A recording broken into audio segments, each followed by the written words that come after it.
Hello ಗೆಳೆಯರಿ, ನಮ್ಮ logs ಪ್ರಸ್ತುತಪಡಿಸುತ್ತಿರುವ ಕನ್ನಡದಲ್ಲಿ ದೈನಂದಿನ ಸುದ್ದಿ ವಿಶ್ಲೇಷಣೆಗೆ ತಮಗೆಲ್ಲರಿಗೂ ಸ್ವಾಗತ. ಇಂದು ನಾವು ನೋಡಲಿದ್ದೇವೆ ಫೆಬ್ರವರಿ 24, 2026 ದಿ ಹಿಂದೂ ಪತ್ರಿಕೆಯಲ್ಲಿರ್ತಕ್ಕಂಥ ಇಂಪಾರ್ಟೆಂಟ್ ಆರ್ಟಿಕಲ್ಸ್ಗಳನ್ನು. ಚರ್ಚೆಯ ಮೊದಲನೇ ಆರ್ಟಿಕಲನ್ನು ನೋಡುವಂಥದ್ದಾದರೆ, centre unveils policy to tackle terror threats. ಈ ಒಂದು ಇಶ್ಯೂ ನಮಗೆ GS ಪೇಪರ್ 2 ಗವರ್ನೆನ್ಸ್ ಹಾಗೂ GS ಪೇಪರ್ 3 ಅಂತ ಬಂದಾಗ ಸೆಕ್ಯೂರಿಟಿ ಕನ್ಸರ್ನ್ ಆಧಾರದ ಮೇಲೂ ಸಹ ಕನೆಕ್ಟ್ ಮಾಡ್ಕೋಬೋದು. ಸೊ ಇಲ್ಲಿ ಭಯೋತ್ಪಾದನೆಯನ್ನು ಹೋಗ್ಲಾಡಿಸ್ಲಿಕ್ಕಂತಲೇ ನ್ಯಾಷನಲ್ ಲೆವೆಲಲ್ಲಿ ಒಂದು ಪಾಲಿಸಿಯನ್ನು ತೆಗೆದುಕೊಂಡು ಬರ್ತಾ ಇದ್ದಾರೆ.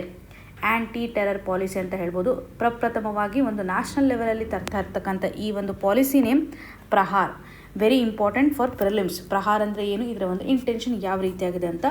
ಸೊ ಇಲ್ಲಿ ಕಾಂಪ್ರಿಹೆನ್ಸಿವ್ ಆಗಿರ್ತಕ್ಕಂಥ ಒಂದು ಆ್ಯಂಟಿ ಟೆರರ್ ಪಾಲಿಸಿ ಅಂತಲೇ ಹೇಳ್ಬೋದು. Ministry of home affairs launch ಮಾಡಿರೋದಾಗಿ ಗಮನ ಹರಿಸುವಂಥದ್ದು. So very important. ಈ ಒಂದು ಪ್ರಹಾರ್ ಫ್ರೇಮ್ವರ್ಕ್ ನಡಿನಲ್ಲಿ ಹೋಲಿಸ್ಟಿಕ್ ಆಗಿರ್ತಕ್ಕಂಥ ಅಪ್ರೋಚನ್ನು ತೆಗೆದುಕೊಂಡು ಬರ್ತಾ ಇದ್ದಾರೆ.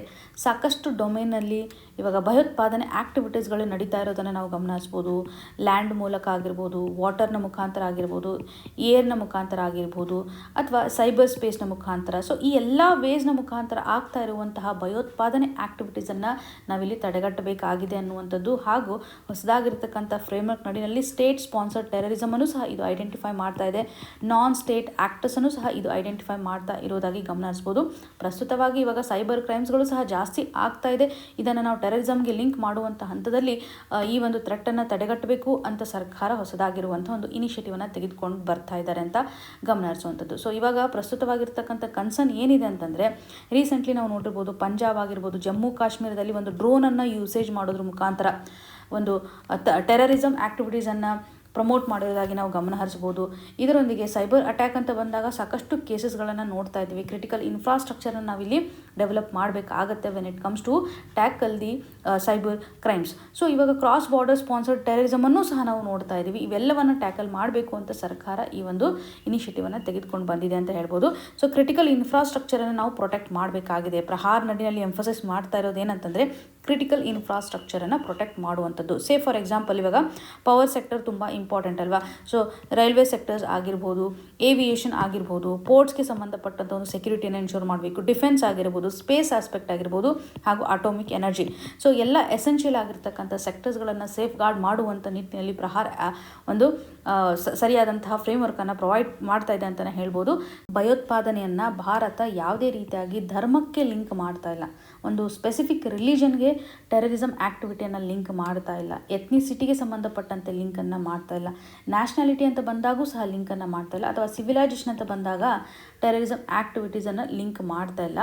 ಒಂದು ಪಾಲಿಸಿ ಫೋಕಸ್ ಯಾವ ರೀತಿಯಾಗಿದೆ ಅಂತ ಇಲ್ಲಿ ಒಂದು ಪಾಲಿಸಿ ಎಕ್ನಾಲೇಜ್ ಮಾಡೋ ಪ್ರಕಾರ ಈ ಒಂದು ಟೆರರ್ ಆ್ಯಕ್ಟಿವಿಟೀಸ್ ಏನಿರುತ್ತಲ್ಲ, ಕ್ರಾಸ್ ಬಾರ್ಡರ್ ಸ್ಪಾನ್ಸರ್ಡ್ ಟೆರರಿಸಮ್ ಅಂತಲೇ ಹೇಳ್ಬೋದು. ಅಥವಾ ಕೆಲವೊಂದಿಷ್ಟು ಗ್ಲೋಬಲ್ ಗ್ರೂಪನ್ನು ಸಹ ಐಡೆಂಟಿಫೈ ಮಾಡ್ತಾ ಇದ್ದಾರೆ.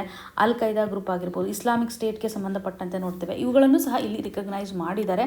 ಸೊ ಇಲ್ಲಿ ಪ್ರಸ್ತುತವಾಗಿ ಯಾವ ರೀತಿಯಾಗಿ ಭಾರತ ಒಂದು ಪರ್ಸ್ಪೆಕ್ಟಿವನ್ನು ಹೊಂದಿದೆ when it comes to the terrorism ಅನ್ನೋದು ಕ್ಲಿಯರ್ ಆಗಿ ಗೊತ್ತಿರಲಿ. ಆನ್ಸರ್ನ ಬರೆಯುವಾಗ ನಿಮಗೆ ಹೆಲ್ಪ್ ಆಗುತ್ತೆ. When it comes to the technology part ಅಲ್ಲ, ಇವಾಗ ಪ್ರಸ್ತುತವಾಗಿ ಟೆಕ್ನಾಲಜಿಗೆ ಸಂಬಂಧಿಸಿದಂತೆಯೂ ಸಹ ಸಾಕಷ್ಟು ಸೈಬರ್ ಅಟ್ಯಾಕ್ಗಳು ಆಗ್ತಾ ಇದ್ದಾವೆ. ಹಾಗಾಗಿ ಸೋಷಿಯಲ್ ಮೀಡಿಯಾ ಪ್ಲ್ಯಾಟ್ಫಾರ್ಮ್ಗೆ ಸಂಬಂಧಪಟ್ಟಂತೆ ನಾವೊಂದು ಸೆಕ್ಯೂರಿಟಿಯನ್ನು ಎನ್ಶೋರ್ ಮಾಡಬೇಕು. ಹಾಗೂ ಕೆಲವೊಂದಿಷ್ಟು ಆ್ಯಪ್ ಅಂತ ಬಂದಾಗ ಅವುಗಳ ಒಂದು ಸೆಕ್ಯೂರಿಟಿಯನ್ನು ಎನ್ಶೋರ್ ಮಾಡುವಂಥದ್ದು. ಡಾರ್ಕ್ ವೆಬ್ಬಿಂದ ಸಾಕಷ್ಟು ಪ್ರಾಬ್ಲಮ್ಗಳಿದ್ದಾವೆ, ಡ್ರೋನ್ಸ್ ರಿಲೇಟೆಡ್ ಇರುವಂತೆ. ಹಾಗೂ ಕ್ರಿಪ್ಟೋ ವ್ಯಾಲೆಟ್ ಅಂತ ಬಂದಾಗ ಇದರಿಂದನೂ ಸಹ ಸಾಕಷ್ಟು ತೊಂದರೆಗಳು ಕ್ರಿಯೇಟ್ ಆಗ್ತಾ ಇದ್ದಾವೆ. ಹಾಗಾಗಿ ಪ್ರಸ್ತುತವಾಗಿ ಈ ಒಂದು ಸೈಬರ್ ಸೆಕ್ಯೂರಿಟಿಗೆ ಸಂಬಂಧಿಸಿದಂಥ ಕನ್ಸರ್ನನ್ನು ಅಡ್ರೆಸ್ ಮಾಡಲಿಕ್ಕಂತಲೇ ನಮಗೆ ಸರಿಯಾದಂಥ ಒಂದು ಇನ್ಫ್ರಾಸ್ಟ್ರಕ್ಚರ್ ಬೇಕಾಗುತ್ತೆ. ಸರಿಯಾದಂಥ ಒಂದು ಕೋಆರ್ಡಿನೇಷನ್ ಇಂಪಾರ್ಟೆಂಟ್ ಆಗುತ್ತೆ. ಯಾವ ರೀತಿಯಾಗಿ ನಾವು ಫಂಡನ್ನು ಸಹ ರೇಸ್ ಮಾಡ್ತಾ ಇದ್ದೀವಿ ಅನ್ನುವಂಥದ್ದನ್ನು ಈ ಒಂದು ಪಾಲಿಸಿ ನಡಿನಲ್ಲಿ ಗಮನ ಹರಿಸ್ಬೋದು. ಅಷ್ಟೇ ಅಲ್ಲದೆ ಈ ಒಂದು ಫ್ರೇಮ್ವರ್ಕ್ ನಡಿನಲ್ಲಿ ಲೀಗಲ್ ಪ್ರೊಸೆಸನ್ನು ಸ್ಟ್ರಾಂಗ್ ಮಾಡಿರೋದಾಗಿ ನೋಡ್ಬೋದು. ಇನ್ವೆಸ್ಟಿಗೇಷನ್ ಅಂತ ಬಂದಾಗ ಲೀಗಲ್ ಎಕ್ಸ್ಪರ್ಟ್ಸ್ಗಳನ್ನು ಸಹ ಇಲ್ಲಿ ಇನ್ವಾಲ್ವ್ ಮಾಡ್ತಾ ಇದ್ದಾರೆ. Say for example FIR registration ಮಾಡ್ತಕ್ಕಂಥ ಹಂತದಲ್ಲಿ ಲೀಗಲ್ ಎಕ್ಸ್ಪರ್ಟ್ಸ್ಗಳ ಒಂದು ಇನ್ವಾಲ್ವ್ಮೆಂಟ್ ಆಗಿರ್ಬೋದು. ಎವಿಡೆನ್ಸ್ಗಳನ್ನು ಕಲೆಕ್ಷನ್ ಮಾಡ್ತಕ್ಕಂಥ ಹಂತದಲ್ಲಿ, ಪ್ರಾಸಿಕ್ಯೂಷನ್ ಮಾಡ್ತಕ್ಕಂಥ ಒಂದು ಹಂತದಲ್ಲಿ, ಇನ್ವೆಸ್ಟಿಗೇಷನ್ ಕಂಪ್ಲೀಟಾಗಿ ಆಗುವಾಗ ಲೀಗಲ್ ಎಕ್ಸ್ಪರ್ಟ್ಸ್ಗಳ ಇನ್ವಾಲ್ವ್ಮೆಂಟನ್ನು ಕಾಣ್ತೇವೆ. ಇದರಿಂದ ಕನ್ವಿಕ್ಷನ್ ರೇಟ್ಗಳು ಸಹ ಜಾಸ್ತಿ ಆಗಬೇಕು when it comes to the terror case. So ಈ ಒಂದು ಹಂತದಲ್ಲಿ ಪ್ರಹಾರ್ನ ಇಂಪಾರ್ಟೆನ್ಸ್ ಏನಿದೆ ಅಂತ ಕ್ಲಿಯರ್ ಆಗಿ ಗೊತ್ತಿರಲಿ. So for the first time ಒಂದು ಕಾಂಪ್ರಿಹೆನ್ಸಿವ್ ಆಗಿರ್ತಕ್ಕಂತಹ ಆ್ಯಂಟಿ ಟೆರರ್ ಫ್ರೇಮ್ವರ್ಕನ್ನು ತೆಗೆದುಕೊಂಡು ಬರ್ತಾ ಇದ್ದಾರೆ. ಬೇಸಿಕಲಿ ಕ್ರಾಸ್ ಬಾರ್ಡರ್ ಸ್ಪಾನ್ಸರ್ಡ್ ಟೆರರಿಸಮನ್ನು ತಡೆಗಟ್ಟುವಂಥ ಹಂತದಲ್ಲಿ, ಸೈಬರ್ ಟೆರರ್ ಆ್ಯಕ್ಟಿವಿಟಿಯನ್ನು ತಡೆಗಟ್ಟುವಂಥ ಹಂತದಲ್ಲಿ ಹಾಗೂ ಕ್ರಿಟಿಕಲ್ ಇನ್ಫ್ರಾಸ್ಟ್ರಕ್ಚರ್ನ ಪ್ರೊಟೆಕ್ಟ್ ಮಾಡುವಂಥ ಹಂತದಲ್ಲಿ ಸೆಂಟರ್ ಹಾಗೂ ಸ್ಟೇಟ್ಗಳು ಸರಿಯಾಗಿ ಒಂದು ಕೋಆರ್ಡಿನೇಷನನ್ನು ಮಾಡಲಿ ಹಾಗೂ ಲೀಗಲ್ ಪ್ರೊಸೆಸ್ಸು ಸಹ ಸರಿಯಾಗಿ ಆಗಲಿ ಅನ್ನುವಂಥ ನಿಟ್ಟಿನಲ್ಲಿ ಈ ಫ್ರೇಮ್ವರ್ಕನ್ನು ಕಾಣ್ತಾ ಇದ್ದೀವಿ. Very very important. ಈ ಒಂದು ಇಶ್ಯೂನ ಆಧಾರದ ಮೇಲೆ ನಾವು ಪ್ರಿಲಿಮ್ಸಲ್ಲಿ ಕ್ವಶನ್ಸ್ಗಳನ್ನು ಎಕ್ಸ್ಪೆಕ್ಟ್ ಮಾಡ್ಬೋದು. ಇನ್ನು ಮುಂದಿನ ಆರ್ಟಿಕಲನ್ನು ನೋಡೋದಾದರೆ, stick together, India and Brazil have realised the importance of their groupings. ಈ ಒಂದು ಇಶ್ಯೂ ನಮಗೆ GS ಪೇಪರ್ 2 ನಡಿಯಲ್ಲಿ ಇಂಟರ್ನ್ಯಾಷನಲ್ ರಿಲೇಷನ್ಗೆ ಸಂಬಂಧಪಟ್ಟಂತೆ, ಅದರಲ್ಲೂ ಭಾರತ ಮತ್ತು ಬ್ರೆಜಿಲ್ ಬಯಲ್ಯಾಟ್ರಲ್ ಟೈಸ್ಗೆ ಸಂಬಂಧಪಟ್ಟಂತೆಯೂ ಸಹ ಗಮನ ಹರಿಸ್ಬೋದು. ರೀಸೆಂಟಾಗಿ ಭಾರತಕ್ಕೆ ವಿಸಿಟ್ ಮಾಡಿರ್ತಕ್ಕಂಥ ಬ್ರೆಜಿಲಿಯನ್ ಪ್ರೆಸಿಡೆಂಟ್ ಲೂಯಿಸ್ ಇನಾಸಿಯೋ ಲೂಲಾ ಡಾ ಸಿಲ್ವಾ ಇವರ ಒಂದು ವಿಸಿಟ್ನ ಆಧಾರದ ಮೇಲೆ ಒಂದು ಕ್ಲಿಯರ್ ಆಗಿರ್ತಕ್ಕಂಥ ಮೆಸೇಜ್ ಸಿಗ್ತಾ ಇದೆ. ಗ್ಲೋಬಲ್ ಲೆವೆಲಲ್ಲಿ ಒಂದು ಟಾರಿಫ್ ವಾರ್ ನಡೀತಾ ಇದೆ. ಗ್ಲೋಬಲ್ ಲೆವೆಲಲ್ಲಿರ್ತಕ್ಕಂಥ ಒಂದು ಜಿಯೋಪಾಲಿಟಿಕಲ್ ಅನ್ಸರ್ಟೆನಿಟಿ ನಡಿಯಲ್ಲಿ ಎರಡೂ ರಾಷ್ಟ್ರಗಳು ಒಂದು ಮಿಡಲ್ ಪವರನ್ನು ಯಾವ ರೀತಿಯಾಗಿ ಸ್ಟ್ರಾಂಗ್ ಆಗಿ ಮಾಡಬೇಕು ಅನ್ನುವಂಥ ನಿಟ್ಟಿನಲ್ಲಿ ಸೊ ಮೋದಿಜಿಯವರು ಹಾಗೂ ಬ್ರೆಜಿಲಿಯನ್ ಪ್ರೆಸಿಡೆಂಟ್ ಆಗಿರ್ತಕ್ಕಂಥ ಲೂಲಾ ಡಾ ಸಿಲ್ವಾ ಅವರ ಒಂದು ಅಗ್ರಿಮೆಂಟ್ ಯಾವ ರೀತಿಯಾಗಿದೆ ಅಂತಂದರೆ, ಒಂದು ಡಬಲ್ ಬಯಲ್ಯಾಟ್ರಲ್ ಟ್ರೇಡ್ಗೆ ಅಗ್ರಿ ಆಗಿದ್ದಾರೆ. ಸರಿಸುಮಾರು $30 ಬಿಲಿಯನ್ ಅಷ್ಟು ಟ್ರೇಡನ್ನು ಮಾಡಬೇಕು ಬೈ 2030 ಅನ್ನುವಂಥ ಒಂದು ನೆಗೋಸಿಯೇಷನ್ ಆಗಿರ್ಬೋದು. ಜೊತೆಗೆ ಕೆಮಿಕಲ್ ಮಿನರಲ್ಸ್ಗೆ ಸಂಬಂಧಪಟ್ಟಂತೆ ಸ್ಟೀಲ್ ಮೈನಿಂಗ್ ಆಗಿರ್ಬೋದು, ಡಿಜಿಟಲ್ ಕೋಆಪರೇಷನ್ ಸಹ ಡಿಸ್ಕಸ್ ಮಾಡಲಿಕ್ಕೆ ಮುಂದಾಗ್ತಾ ಇರುವಂಥದ್ದು. ಚೈನಾ ಡಾಮಿನೇಷನ್ ಮಾಡ್ತಾ ಇರುವಂಥ ಒಂದು ಎಕೋಸಿಸ್ಟಮನ್ನು ಹೊಡೆದು ಹಾಕಬೇಕು when it comes to the supply chain. ಹಾಗಾಗಿ ಒಂದು ಡೈವರ್ಸಿಫಿಕೇಷನನ್ನು ಮಾಡಬೇಕು ಅಂತ ಎರಡೂ ರಾಷ್ಟ್ರಗಳು ಡಿಸ್ಕಷನನ್ನು ಮಾಡ್ತಾ ಇದೆ ಅಂತಲೇ ಹೇಳ್ಬೋದು. ಸೊ ಗ್ಲೋಬಲ್ ಸೌತ್ ಅಂತ ಬಂದಾಗ ಒಂದು ಸಾಲಿಡ್ಯಾರಿಟಿಯನ್ನು ತರೋದು ಇಂಪಾರ್ಟೆಂಟ್. ಗ್ಲೋಬಲ್ ಸೌತ್ ಅಂತ ಬಂದಾಗ ಅದರಲ್ಲೂ ಡೆವಲಪಿಂಗ್ ರಾಷ್ಟ್ರಗಳ ಒಂದು ವಾಯ್ಸನ್ನು ರಿಫ್ಲೆಕ್ಟ್ ಮಾಡುವಂಥ ಹಂತದಲ್ಲಿ ಭಾರತ ಆಗಿರ್ಬೋದು, ಬ್ರೆಜಿಲ್ ಆಗಿರ್ಬೋದು ಒಂದು ಮೇಜರ್ ಕಾಂಟ್ರಿಬ್ಯೂಷನನ್ನು ಮಾಡ್ತಾ ಇದೆ. ಮಲ್ಟಿಲ್ಯಾಟ್ರಲ್ ಆರ್ಡರನ್ನು ಪ್ರೊಟೆಕ್ಟ್ ಮಾಡೋದು ಸಹ ತುಂಬ ಇಂಪಾರ್ಟೆಂಟ್ ಆಗಿ ಗಮನ ಹರಿಸೋದು. ಹಾಗಾಗಿ ಗ್ಲೋಬಲ್ ಲೆವೆಲಲ್ಲಿ ನಡೀತಾ ಇರ್ತಕ್ಕಂಥ ಒಂದು ಟಾರಿಫ್ ಟರ್ಬ್ಯುಲೆನ್ಸ್ ಅಂತ ಬಂದಾಗ US ಫೋಕಸ್ ಮಾಡ್ತಾ ಇರುವಂಥದ್ದು ಬ್ರಿಕ್ಸ್ ಅಲ್ಲಿರುವಂಥ ಟೈಯನ್ನು ಬ್ರೇಕ್ ಡೌನ್ ಮಾಡಬೇಕು ಅಂತ. ಇರಾನ್ ಟ್ರೇಡ್ಗೆ ಸಂಬಂಧಪಟ್ಟಂತೆ ಅವರ ಒಂದು ಕನ್ಸರ್ನನ್ನು ನೋಡ್ಬೋದು. ರಷ್ಯನ್ ಆಯಿಲ್ ಇಂಪೋರ್ಟ್ ರಿಲೇಟೆಡ್ ಇರುವಂತೆಯೂ ಸಹ ಅವರು ರೆಸ್ಟ್ರಿಕ್ಷನ್ಸನ್ನು ಹಾಕ್ತಾ ಇದ್ದಾರೆ. ರೀಸೆಂಟ್ಲಿ US ಸುಪ್ರೀಂ ಕೋರ್ಟ್ ಒಂದು ರೂಲಿಂಗನ್ನು ಸಹ ಮಾಡಿದೆ. ಕಾಂಗ್ರೆಸ್ಗೆ ಟಾರಿಫನ್ನು ಹಾಕ್ತಕ್ಕಂಥ ಪವರ್ ಇರುತ್ತೆ, ಪ್ರೆಸಿಡೆಂಟ್ ಮಾಡಬಾರ್ದು ಅಂತ.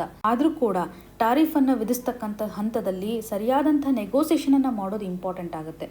ಸೊ ಇದೊಂದು ಅನ್ಸರ್ಟನಿಟಿಯನ್ನೇ ಕ್ರಿಯೇಟ್ ಮಾಡ್ತಾ ಇದೆ. ಈ ಒಂದು ಹಂತದಲ್ಲಿ ಗ್ಲೋಬಲ್ ಸೌತ್ನ ವಾಯ್ಸ್ ಆಗಿರುವಂಥ ಭಾರತ ಹಾಗೂ ಬ್ರೆಜಿಲ್ನ ಒಂದು ಕೋಆಪರೇಷನನ್ನು ನೋಡೋದಾದರೆ ಮಲ್ಟಿಪಲ್ ಗ್ರೂಪಿಂಗನ್ನು ಸಹ ಇದು ಎಂಫಸಿಸ್ ಮಾಡ್ತಾ ಇದೆ. ಬ್ರಿಕ್ಸ್ ನಡಿನಲ್ಲಿ ಎರಡೂ ರಾಷ್ಟ್ರಗಳ ಒಂದು ನಾಯಕತ್ವವನ್ನು ನೋಡ್ತಾ ಇದ್ದೀವಿ. ಇಪ್ಸಾ ಅಂತ ಗಮನ ಹರಿಸ್ಬೋದು. ಹಾಗೂ G4ಗೆ ಸಂಬಂಧಪಟ್ಟಂತೆ ಬಯೋಫ್ಯೂಯಲ್ ಅಲಯನ್ಸ್ಗೆ ಸಂಬಂಧಪಟ್ಟಂತೆ ಕ್ಲೀನ್ ಎನರ್ಜಿ ಕೋಆಪರೇಷನನ್ನು ಸಹ ನಾವು ಗಮನ ಹರಿಸ್ಬೋದು. ಸೊ ಭಾರತ ಹಾಗೂ ಬ್ರೆಜಿಲ್ ಈ ಎಲ್ಲ ಗ್ರೂಪಿಂಗ್ಗಳ ಮುಖಾಂತರ ಕೋಆಪರೇಷನನ್ನು ಎನ್ಹಾನ್ಸ್ ಮಾಡಬೇಕು. ಇಪ್ಸಾ ಅಂತ ಬಂದಾಗ ಇಲ್ಲಿ ಬ್ರೆಜಿಲ್ ಇದೆ, ಭಾರತ ಇದೆ ಹಾಗೂ ಸೌತ್ ಆಫ್ರಿಕಾವನ್ನು ನೋಡ್ತೇವೆ. G4 ಗ್ರೂಪಿಂಗ್ ಅಂತ ಬಂದಾಗ ಭಾರತದೊಂದು ಪ್ರೆಸೆನ್ಸನ್ನು ನೋಡ್ತೇವೆ. ಬ್ರೆಜಿಲ್ ಆಗಿರ್ಬೋದು, ಜರ್ಮನಿ ಆಗಿರ್ಬೋದು, ಜಪಾನ್ ಆಗಿರ್ಬೋದು. ಯುನೈಟೆಡ್ ನೇಷನ್ ಸೆಕ್ಯೂರಿಟಿ ಕೌನ್ಸಿಲ್ ನಡಿಯಲ್ಲಿ ಒಂದು ಪರ್ಮನೆಂಟ್ ಮೆಂಬರ್ಶಿಪ್ ಬೇಕು ಅಂತ ಹೊಡೆದಾಡ್ತಾ ಇರ್ತಕ್ಕಂಥ G4 ಮೆಂಬರ್ ನಡಿನಲ್ಲೂ ಸಹ ಭಾರತ ಹಾಗೂ ಬ್ರೆಜಿಲ್ನ ಪ್ರೆಸೆನ್ಸನ್ನು ಕಾಣ್ತಾ ಇದ್ದೀವಿ. ಇಪ್ಸಾ ನಡಿನಲ್ಲೂ ಸಹ ಸೌತ್ ಟು ಸೌತ್ ಕೋಆಪರೇಷನನ್ನು ಎನ್ಹಾನ್ಸ್ ಮಾಡಬೇಕು ಅನ್ನುವಂಥ ನಿಟ್ಟಿನಲ್ಲಿ, ಬಿಕಾಸ್ ಲಾರ್ಜ್ ಡೆವಲಪಿಂಗ್ ಡೆಮೋಕ್ರಸೀಸ್ ಇರೋದ್ರಿಂದ ರೀಜನ್ ಲೆವೆಲಲ್ಲಿ ಒಂದು ಪವರನ್ನು ಎಸ್ಟಾಬ್ಲಿಷ್ಮೆಂಟ್ ಮಾಡೋದು ಸಹ ಇಂಪಾರ್ಟೆಂಟು ಅನ್ನುವಂತಹ ನಿಟ್ಟಿನಲ್ಲಿ, ಎಸ್ಪೆಷಲಿ ಒಂದು ಗ್ಲೋಬಲ್ ಗವರ್ನೆನ್ಸ್ಗೆ ಕಾಂಟ್ರಿಬ್ಯೂಷನ್ ಮಾಡಲಿಕ್ಕೆ ಡೆವಲಪಿಂಗ್ ರಾಷ್ಟ್ರಗಳ ರಿಪ್ರೆಸೆಂಟೇಷನನ್ನು ತೋರಿಸ್ತಾ ಇದೆ ಅಂತ ಹೇಳ್ಬೋದು. ಸಾಕಷ್ಟು ಸೆಕ್ಟರ್ಸ್ ನಡಿಯಲ್ಲಿ ಕೋಆಪರೇಷನನ್ನು ಸಹ ನಾವಿಲ್ಲಿ ಗಮನ ಹರಿಸ್ಬೋದು. ಸೊ ಎನರ್ಜಿ ಸೆಕ್ಯೂರಿಟಿ ಅಂತ ಬಂದಾಗೂ ಸಹ ಒಂದು ಪಾರ್ಟಿಸಿಪೇಷನನ್ನು ಮಾಡ್ತಾ ಇದೆ. ಬಿಕಾಸ್ ಗ್ಲೋಬಲ್ ಲೆವೆಲಲ್ಲಿ ಇವಾಗ ಎನರ್ಜಿ ಸೆಕ್ಯೂರಿಟಿಗೆ ಸಂಬಂಧಪಟ್ಟಂಥ ಕ್ರೈಸಿಸನ್ನು ನೋಡ್ತಾ ಇದ್ವಿ. ಒಳ್ಳೆ ಪ್ಲ್ಯಾಟ್ಫಾರ್ಮಲ್ಲಿ ನಾವು ಕೋಆಪರೇಟಿವ್ ಆಗಿ ಒಂದು ಸ್ಟ್ರಾಂಗ್ ಆಗಿರತಕ್ಕಂಥ ಬಾಂಡಿಂಗನ್ನು ಡೆವಲಪ್ ಮಾಡಬೇಕು. ಈ ಒಂದು ಪ್ಲ್ಯಾಟ್ಫಾರ್ಮನ್ನು ಯೂಸ್ ಮಾಡೋದ್ರ ಮುಖಾಂತರ ಒಂದು ಪ್ರಸ್ತುತವಾಗಿ ಏನು ಪ್ರೆಷರ್ ಕ್ರಿಯೇಟ್ ಆಗ್ತಾ ಇದೆ, ಟ್ರೇಡ್ ಪಾಲಿಸಿನಲ್ಲಿ ಪ್ರೆಷರ್ ಕ್ರಿಯೇಟ್ ಆಗ್ತಾ ಇದೆ. ಫಾಸಿಲ್ ಫ್ಯೂಯಲ್ಸ್ ಅಂತ ಬಂದಾಗ ಪಾಲಿಟಿಕ್ಸ್ ನಡೀತಾ ಇದೆ. UN ರಿಫಾರ್ಮ್ಗೆ ಸಂಬಂಧಪಟ್ಟಂತೆಯೂ ಸಹ ಒಂದು ರೆಸಿಸ್ಟೆನ್ಸನ್ನು ತೋರಿಸ್ತಾ ಇದೆ. ಈ ಪ್ಲ್ಯಾಟ್ಫಾರ್ಮನ್ನು ಯೂಸ್ ಮಾಡೋದ್ರ ಮುಖಾಂತರ ಪ್ರೆಷರನ್ನು ಫೇಸ್ ಮಾಡ್ಬೋದು ಅನ್ನುವಂಥದ್ದಾಗಿ ಆಥರವರು ಎಂಫಸಿಸ್ ಮಾಡ್ತಾ ಇದ್ದಾರೆ. ಸೊ ಒಟ್ಟಾರೆಯಾಗಿ ಇಲ್ಲಿ ಪ್ರಸ್ತುತವಾಗಿ ಗ್ಲೋಬಲ್ ಲೆವೆಲಲ್ಲಿ ನಡೀತಾ ಇರುವಂಥ ಒಂದು ಅನ್ಸರ್ಟನಿಟಿಗೆ ಸ್ಟ್ರಾಂಗ್ ಆಗಿರುವಂಥ ಸೌತ್ ಟು ಸೌತ್ ಕೋಆಪರೇಷನನ್ನು ತರಬೇಕು ಅಂತಂದರೆ ಭಾರತ ಹಾಗೂ ಬ್ರೆಜಿಲ್ನ ಒಂದು ಟೈ ಯಾವ ರೀತಿಯಾಗಿ ಹೆಲ್ಪ್ ಆಗುತ್ತೆ. ಒಂದು ಟ್ರೇಡ್ ಪಾರ್ಟ್ನರನ್ನು ಡೈವರ್ಸಿಫೈ ಮಾಡೋದ್ರಲ್ಲೂ ಸಹ ನಮಗೆ ಇದು ಸಹಕಾರಿ ಆಗಿದೆ ಅಂತ ಹೇಳ್ಬೋದು. ಯುನೈಟೆಡ್ ನೇಷನ್ ಸೆಕ್ಯೂರಿಟಿ ರಿಫಾರ್ಮನ್ನು ಪುಷ್ ಮಾಡಲಿಕ್ಕೂ ಸಹ ಈ ಒಂದು ಟೈ ಸಹಕಾರಿ ಆಗುತ್ತೆ ಅಂತ ಹೇಳ್ಬೋದು. ಒಟ್ಟಾರೆಯಾಗಿ ಭಾರತ ಹಾಗೂ ಬ್ರೆಜಿಲ್ನ ಕೋಆಪರೇಷನನ್ನು ನಾವು ನೋಡಿದಾಗ ಪ್ರಸ್ತುತವಾಗಿ ನಡೀತಾ ಇರುವಂಥ ಮಲ್ಟಿಲ್ಯಾಟ್ರಲ್ ಟ್ರೇಡ್ ನಾರ್ಮ್ಸನ್ನು ಪ್ರೊಟೆಕ್ಟ್ ಮಾಡುತ್ತೆ.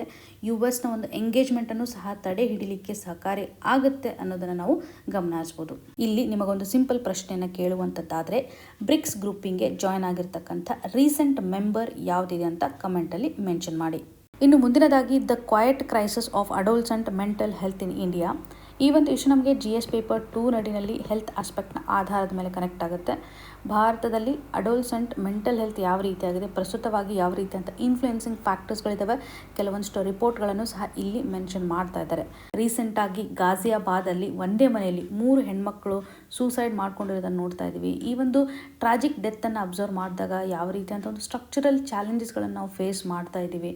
ಮೆಂಟಲ್ ಹೆಲ್ತ್ ಅಂತ ಬಂದಾಗ ಯಾವ ರೀತಿ ಅಂತ ಇನ್ಫ್ಲುಯೆನ್ಸಿಂಗ್ ಫ್ಯಾಕ್ಟರ್ಸ್ಗಳು ಇದ್ದಾವೆ, ಮಕ್ಕಳನ್ನು ಯಾಕೆ ಇವತ್ತು ವಲ್ನರಬಲ್ ಆಗಿ ಕ್ರಿಯೇಟ್ ಮಾಡ್ತಾ ಇರುವಂತಹ ಸ್ಥಿತಿಗತಿಗಳನ್ನು ನೋಡ್ತಾ ಇದ್ದೀವಿ ಅಂತಂದರೆ, ಕೆಲವೊಂದಿಷ್ಟು ರಿಪೋರ್ಟ್ ಹೇಳೋ ಪ್ರಕಾರ ಅದರಲ್ಲೂ ಮೆಂಟಲ್ ಹೆಲ್ತ್ ಕಂಡೀಷನನ್ನು ಗಮನ ಹರಿಸಿದಾಗ ನ್ಯಾಷನಲ್ ಮೆಂಟಲ್ ಹೆಲ್ತ್ ಸರ್ವೆ ಆಧಾರದ ಮೇಲೆ ನಮ್ಗೆ ಗೊತ್ತಾಗುತ್ತೆ ಪ್ರಸ್ತುತವಾಗಿ 7 to 10% ಭಾರತದಲ್ಲಿರ್ತಕ್ಕಂಥ ಅಡೋಲ್ಸೆಂಟ್ಗಳು ಮೆಂಟಲ್ ಹೆಲ್ತ್ ಕ್ರೈಸಿಸನ್ನು ಫೇಸ್ ಮಾಡ್ತಾ ಇದ್ದಾರೆ ಅಂತಲೇ ಹೇಳ್ಬೋದು. ಅದರಲ್ಲೂ ADHD ಕಂಡೀಷನ್ ಅಂತ ಬಂದಾಗ attention deficit hyperactivity disorder ಅಂತ ಹೇಳ್ಬೋದು. ನಿಯರ್ಲಿ 5 to 7% ಮಕ್ಕಳು ಪ್ರಾಬ್ಲಮನ್ನು ಫೇಸ್ ಮಾಡ್ತಾ ಇದ್ದಾರೆ. ಭಾರತದಲ್ಲಿ ನಾವು ಸೈಕಿಯಾಟ್ರಿಸ್ಟ್ಗಳ ಕೌಂಟ್ ಮಾಡಿದಾಗ ನಿಯರ್ಲಿ 10,000 ಸೈಕಿಯಾಟ್ರಿಸ್ಟ್ಗಳಿದ್ದಾರೆ. ಇದರಡಿನಲ್ಲಿ ಸ್ಮಾಲ್ ಪ್ರಪೋರ್ಷನ್ ನಾವು ಚೈಲ್ಡ್ ಸೈಕಿಯಾಟ್ರಿಸ್ಟ್ಗಳನ್ನು ನೋಡ್ತಾ ಇದ್ದೀವಿ. ಹಾಗಾಗಿ ಮಕ್ಕಳ ಮನಸ್ಥಿತಿಯನ್ನು ಅಡ್ರೆಸ್ ಮಾಡಲಿಕ್ಕೆ ಒಂದು ಸರಿಯಾದಂತಹ ಹ್ಯೂಮನ್ ರಿಸೋರ್ಸ್ ಇಲ್ಲ ಅಂತಲೇ ನಾವು ಗಮನ ಹರಿಸ್ಬೋದು. ಜೊತೆಗೆ ಸ್ಮಾರ್ಟ್ ಫೋನನ್ನು ಯೂಸ್ ಮಾಡ್ತಕ್ಕಂಥ ಒಂದು ಸಂಖ್ಯೆ ಮಕ್ಕಳಲ್ಲಿ ನೋಡಿದಾಗ ನಿಯರ್ಲಿ 800 ಮಿಲಿಯನಷ್ಟು ಮಕ್ಕಳು ಇವಾಗ ಸ್ಮಾರ್ಟ್ ಫೋನನ್ನು ಯೂಸ್ ಮಾಡ್ತಾ ಇದ್ದಾರೆ. ಇದರಿಂದಾಗೇ ಇವತ್ತು ADHD ಇಶ್ಯೂ ಆಗಿರ್ಬೋದು, ಆಂಗ್ಸೈಟಿ ಕಂಡೀಷನ್ ಆಗಿರ್ಬೋದು, ಡಿಪ್ರೆಷನ್ ಆಗಿರ್ಬೋದು, ಕಂಪಲ್ಸಿವ್ ಡಿಜಿಟಲ್ ಯೂಸ್ ಅನ್ನುವಂಥ ಒಂದು ಡಿಸಾರ್ಡರ್ ಆಗಿರ್ಬೋದು, ಲರ್ನಿಂಗ್ ಡಿಸಾರ್ಡರ್, ಎಮೋಷ್ನಲ್ ಡಿಸ್ಟ್ರೆಸ್, ಈ ರೀತಿಯಂಥ ಇಶ್ಯೂಸ್ಗಳು ಹೆಚ್ಚಾಗ್ತಾ ಇರೋದನ್ನು ನಾವು ಗಮನ ಹರಿಸ್ಬೋದು. ಸೊ ಇದರಿಂದ ನಮ್ಗೆ ಗೊತ್ತಾಗುತ್ತೆ ಯಾವ ರೀತಿಯಾಗಿ ಮಕ್ಕಳಲ್ಲಿ ಪ್ರಾಬ್ಲಮ್ ಕ್ರಿಯೇಟ್ ಆಗಿದೆ ಅಂತ. ಸೊ ಇಲ್ಲಿ ಒಂದು ಮಕ್ಕಳಲ್ಲಿ ಮೂಡ್ ಚೇಂಜಸ್ ಆಗಿರ್ಬೋದು, ತುಂಬ ಇಂಪಲ್ಸಿವ್ ಆಗಿರುವಂಥ ಕಂಡೀಷನ್ ಕ್ರಿಯೇಟ್ ಆಗಿದೆ ಅಂತಂದರೆ ಡೆಫಿನೆಟ್ಲಿ ಅವರು ಈ ಎಲ್ಲ ಇಶ್ಯೂಸಿಂದ ಬಳಲ್ತಾ ಇದ್ದಾರೆ ಅಂತಲೇ ನಾವು ಗಮನ ಹರಿಸ್ಬೋದು. ಸೊ ಇಲ್ಲಿ ಒಂದು ಡಿಜಿಟಲ್ ಆಂಪ್ಲಿಫಿಕೇಷನ್ ವಲ್ನರಬಿಲಿಟಿಯನ್ನು ಕ್ರಿಯೇಟ್ ಮಾಡ್ತಾ ಇದೆ. WHO ಒಂದು ಐಡೆಂಟಿಫಿಕೇಷನ್ ಆಧಾರದ ಮೇಲೆ 2019 ಎಕ್ಸೆಸಿವ್ ಆಗಿ ಸ್ಕ್ರೀನನ್ನು ಯೂಸ್ ಮಾಡೋದ್ರ ಮುಖಾಂತರ ಒಂದು ವಾರ್ನಿಂಗನ್ನು ಸಹ ಕೊಟ್ಟಿರೋದಾಗಿ ನೋಡ್ಬೋದು. ಅದರಲ್ಲೂ ಸ್ಲೀಪ್ ಸೈಕಲ್ನಲ್ಲಿ ಪ್ರಾಬ್ಲಮ್ ಆಗಿರೋದಾಗಿರ್ಬೋದು, ಅಟೆನ್ಷನ್ ಸ್ಪ್ಯಾನ್ಗೆ ಸಂಬಂಧಪಟ್ಟಂತೆ ಎಮೋಷ್ನಲ್ ರೆಗ್ಯುಲೇಷನನ್ನು ಸಹ ನಾವು ಕಂಟ್ರೋಲ್ ಮಾಡಬೇಕಾಗತ್ತೆ, ಸೋಷಿಯಲ್ ಡೆವಲಪ್ಮೆಂಟ್, ಇವೆಲ್ಲವೂ ಸಹ ಇಂಪ್ಯಾಕ್ಟ್ ಆಗುತ್ತೆ when it comes to the exposure to the social media ಆಗಿರ್ಬೋದು, ಅಥವಾ ಸ್ಕ್ರೀನನ್ನು ನಾವು ಹೆಚ್ಚು ಯೂಸ್ ಮಾಡೋದ್ರ ಮುಖಾಂತರ ಏನು ಪ್ರಾಬ್ಲಮ್ಗಳು ಕ್ರಿಯೇಟ್ ಆಗುತ್ತೆ ಅಂತ.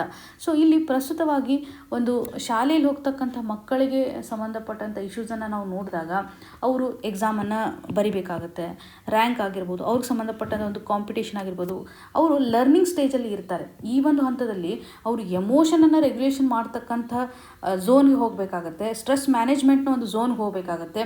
ಎಜುಕೇಷನ್ ಅಂತ ಬಂದಾಗ ಸೊ ಅವರು ಸಹ ಕಾಂಪ್ರಮೈಸ್ ಆಗ್ತಕ್ಕಂಥ ಒಂದು ಕಂಡೀಷನ್ ಏನಂತಂದರೆ ಲರ್ನಿಂಗನ್ನು ಅವ್ರು ಕಾಂಪ್ರಮೈಸ್ ಮಾಡ್ಕೋಬೇಕು ಅನ್ನುವಂಥದ್ದಾಗಿ ನೋಡ್ಬೋದು. ಇಂಟರ್ನೆಟ್ ಅಡಿಕ್ಷನ್ ಆಗಿರ್ಬೋದು, ಎಮೋಷ್ನಲ್ ಆಗಿರುವಂಥ ಒಂದು ಡಿಸ್ಟ್ರೆಸ್ ಇವಾಗ ಕ್ರಿಯೇಟ್ ಆಗಿದೆ. ಸೊ ಇದೊಂದು ರೆಡ್ ಫ್ಲ್ಯಾಗ್ ಅನ್ನುವಂಥದ್ದಾಗಿಯೇ ನಾವು ನೋಡ್ಬೋದು. ಸೊ ಮೆಂಟಲ್ ಹೆಲ್ತನ್ನು ನಾವು ಟ್ಯಾಕಲ್ ಮಾಡಬೇಕು ಅಂತಂದರೆ ಪ್ರಪ್ರಥಮವಾಗಿ ಪೇರೆಂಟ್ಸ್ಗಳ ಒಂದು ಕಾಂಟ್ರಿಬ್ಯೂಷನ್ ಇಲ್ಲಿ ತುಂಬ ಇಂಪಾರ್ಟೆಂಟ್ ಆಗುತ್ತೆ. ಪೇರೆಂಟ್ಸ್ಗಳು ಒಂದು ಮೆಂಟಲ್ ಹೆಲ್ತ್ ಅಂತ ಬಂದಾಗ ಯಾವ ರೀತಿಯಾಗಿ ಮಕ್ಕಳಲ್ಲಿ ಬಿಹೇವಿಯರಲ್ ಚೇಂಜಸ್ ಆಗುತ್ತೆ ಅಂತ ಅಬ್ಸರ್ವೇಷನನ್ನು ಮಾಡಬೇಕು. ಪ್ರೈಮರಿಲಿ ಅವರ ಒಂದು ಸೈಕಲಾಜಿಕಲ್ ಸೇಫ್ಟಿಗೆ ಬೇಕಾಗಿರುವಂಥ ಸ್ಟೆಪ್ಸನ್ನು ತೆಗೆದುಕೊಳ್ಬೇಕು. ಅವರಲ್ಲಿ ಏನು ಚೇಂಜಸ್ ಆಗಿದೆ, ಫಾರ್ ಎಕ್ಸಾಂಪಲ್ ಇವಾಗ ಇಂಪಲ್ಸಿವ್ನೆಸ್ ಜಾಸ್ತಿ ಆಗ್ತಾ ಇದೆನಾ, ಮೂಡ್ ಸ್ವಿಂಗ್ಸ್ಗಳು ಜಾಸ್ತಿ ಆಗಿದೆನಾ, ಅವರ ಒಂದು ಸ್ಲೀಪನ್ನು ಮಾನಿಟರ್ ಮಾಡೋದ್ರ ಮುಖಾಂತರ ಎಲ್ಲೆಲ್ಲಿ ಪಾಸಿಬಿಲಿಟಿ ಇದೆ ಅಲ್ಲ ಆ ಒಂದು ಹಂತದಲ್ಲಿ ಮಕ್ಕಳಲ್ಲಿ ಒಂದು ಕರೆಕ್ಷನನ್ನು ಮಾಡಲಿಕ್ಕೆ ಪೇರೆಂಟ್ಸ್ಗಳು ಮುಂದಾಗಬೇಕು ಅನ್ನುವಂಥದ್ದು. ಒಂದು ವೇಳೆ ತುಂಬ ಪ್ರಾಬ್ಲಮ್ ಇದೆ, ಇಂಪಲ್ಸಿವ್ ಆಗಿರ್ತಕ್ಕಂಥ ಬಿಹೇವಿಯರ್ ಇದ್ದಾಗ, ಮೂಡ್ ಸ್ವಿಂಗ್ಸ್ ಜಾಸ್ತಿ ಇದ್ದರೆ, ಸ್ಲೀಪ್ ಸೈಕಲಲ್ಲಿ ಬದಲಾವಣೆ ಆಗಿರುವಂಥ ಸಂದರ್ಭದಲ್ಲಿ ಸೈಕಲಾಜಿಕಲ್ ಸೇಫ್ಟಿಯನ್ನು ಪೇರೆಂಟ್ಸ್ಗಳು ಎನ್ಶೋರ್ ಮಾಡಬೇಕಾಗುತ್ತೆ. ಒಂದು ಹೆಲ್ಪನ್ನು ತೆಗೆದುಕೊಳ್ಬೇಕಾಗತ್ತೆ, ಸೈಕಿಯಾಟ್ರಿಸ್ಟ್ಗಳನ್ನು ಮೀಟ್ ಮಾಡಬೇಕಾಗುತ್ತೆ ಅನ್ನುವಂಥದ್ದನ್ನು ಇಲ್ಲಿ ಕೊಡ್ತಾ ಇದ್ದಾರೆ. ಅಂದರೆ ಪೇರೆಂಟ್ಸ್ಗಳ ಒಂದು ರೆಸ್ಪಾನ್ಸಿಬಿಲಿಟಿ ಯಾವ ರೀತಿ ಆಗಿದೆ ಅಂತ. ಇನ್ನೊಂದೆಡೆ ಪಾಲಿಸಿ ಲೆವೆಲಲ್ಲೂ ಸಹ ಒಂದು ರಿಕಗ್ನೈಸೇಷನನ್ನು ಮಾಡಬೇಕಾಗುತ್ತೆ. ಎಕನಾಮಿಕ್ ಸರ್ವೆ ನಡಿನಲ್ಲೂ ಸಹ ಯೂತ್ ಮೆಂಟಲ್ ಹೆಲ್ತ್ಗೆ ಸಂಬಂಧಪಟ್ಟಂತೆ ಫೋಕಸನ್ನು ಮಾಡಿದ್ದಾರೆ. ಇಲ್ಲಿರುವಂಥ ಒಂದು ಫ್ರೇಮ್ವರ್ಕ್ ಸಜೆಷನ್ ಮಾಡೋ ಪ್ರಕಾರ ನ್ಯಾಷನಲ್ ಲೆವೆಲಲ್ಲಿ ಮೆಂಟಲ್ ಹೆಲ್ತ್ ಪ್ರೋಗ್ರಾಮನ್ನು ಇನ್ನೂ ರಿವ್ಯಾಂಪ್ ಮಾಡಬೇಕು ಅನ್ನುವಂಥದ್ದಾಗಿ, ಸ್ಟ್ರಾಂಗ್ ಆಗಿ ಮಾಡಬೇಕು ಅನ್ನುವಂಥದ್ದಾಗಿರ್ಬೋದು. ಆಯುಷ್ಮಾನ್ ಭಾರತ್ ಪ್ರೋಗ್ರಾಮ್ ನಡಿಯಲ್ಲಿ ಹೆಲ್ತ್ ಆ್ಯಂಡ್ ವೆಲ್ನೆಸ್ ಸೆಂಟರ್ಸ್ಗಳನ್ನು ಕ್ರಿಯೇಟ್ ಮಾಡಬೇಕು, ಟೆಲಿ ಮೆಂಟಲ್ ಹೆಲ್ತ್ ಇನಿಷಿಯೇಟಿವನ್ನು ತೆಗೆದುಕೊಳ್ಬೇಕು ಅನ್ನುವಂಥದ್ದನ್ನು ಸಹ ಫೋಕಸ್ ಮಾಡ್ತಾ ಇದ್ದಾರೆ. ಅಷ್ಟೇ ಅಲ್ಲದೆ ಶಾಲೆಗಳಲ್ಲೂ ಸಹ ಮಕ್ಕಳ ಒಂದು ಮಾನಸಿಕ ಸ್ಥಿತಿ ಯಾವ ರೀತಿ ಆಗಿದೆ ಅಂತ ಅನಲೈಸ್ ಮಾಡಬೇಕಾಗತ್ತೆ. ಮೆಂಟಲ್ ಹೆಲ್ತ್ ಸ್ಕ್ರೀನಿಂಗನ್ನು ಮಾಡೋದ್ರ ಮುಖಾಂತರ ಅಪ್ಡೇಟನ್ನು ಮಾಡ್ಕೋಬೋದು. ಅವ್ರಿಗೆ ಬೇಕಾಗಿರುವಂಥ ಒಂದು ಟ್ರೀಟ್ಮೆಂಟನ್ನು ಕೊಡಲಿಕ್ಕೆ ಸಾಧ್ಯತೆ ಇದೆ. ಟೀಚರ್ಸ್ಗಳಿಗೆ ಟ್ರೈನಿಂಗ್ ಮಾಡೋದ್ರ ಮುಖಾಂತರ ಡಿಜಿಟಲ್ ಪ್ಲ್ಯಾಟ್ಫಾರ್ಮ್ಗಳನ್ನು ಎಷ್ಟರ ಮಟ್ಟಿಗೆ ಯುಟಿಲೈಸ್ ಮಾಡಬೇಕು ಅಂತ ಸರಿಯಾದಂಥ ಗೈಡ್ಲೈನ್ಸ್ಗಳನ್ನು ಶಾಲೆಗಳಲ್ಲಿ ಕೊಡೋದ್ರ ಮುಖಾಂತರ, ಕಮ್ಯುನಿಟಿ ಲೆವೆಲಲ್ಲೂ ಸಹ ಕೌನ್ಸಿಲಿಂಗನ್ನು ಮಾಡೋದ್ರ ಮುಖಾಂತರ ಡೆಡಿಕೇಟೆಡ್ ಆಗಿರ್ತಕ್ಕಂಥ ಒಂದು ಚೈಲ್ಡ್ ಮೆಂಟಲ್ ಹೆಲ್ತ್ ಫಂಡಿಂಗನ್ನು ನಾವಿಲ್ಲಿ ಮಾಡಬೇಕಾಗುತ್ತೆ ಅಂತಲೇ ಗಮನ ಹರಿಸ್ಬೋದು. ಇಲ್ಲಿ ಒಂದು ಸ್ಟ್ರಕ್ಚರಲ್ ಚಾಲೆಂಜಸ್ಗಳು ಯಾವ ರೀತಿಯಾಗಿದೆ ಅದನ್ನು ಹೋಗಲಾಡಿಸ್ಬೇಕು ಅಂತ ಆಥರ್ ಅವರು ಎಂಫಸಿಸ್ ಮಾಡ್ತಾ ಇದ್ದಾರೆ. ಫಾರ್ ಎಕ್ಸಾಂಪಲ್, ಒಂದು ಮಗುವಿಗೆ ಸಿವಿಯರ್ ಆಗಿರ್ತಕ್ಕಂಥ ಡಿಪ್ರೆಷನ್ ಇದೆ ಅಂತಂದಾಗ ಇದು ಸೋಷಿಯಲ್ ಎಕ್ಸ್ಕ್ಲೂಷನ್ಗೆ ಒಳಗಾಗಬೇಕಾಗುತ್ತೆ ಬಿಕಾಸ್ ಆಫ್ ಪರ್ಸಿಸ್ಟೆಂಟ್ ಸ್ಟಿಗ್ಮಾ. ಬೇರೆ ಮಕ್ಕಳಲ್ಲೂ ಸಹ ಅದೊಂದು ಸ್ಟಿಗ್ಮಾ ಕ್ರಿಯೇಟ್ ಆಗಿದೆ ಅಂತಲೇ ಹೇಳ್ಬೋದು.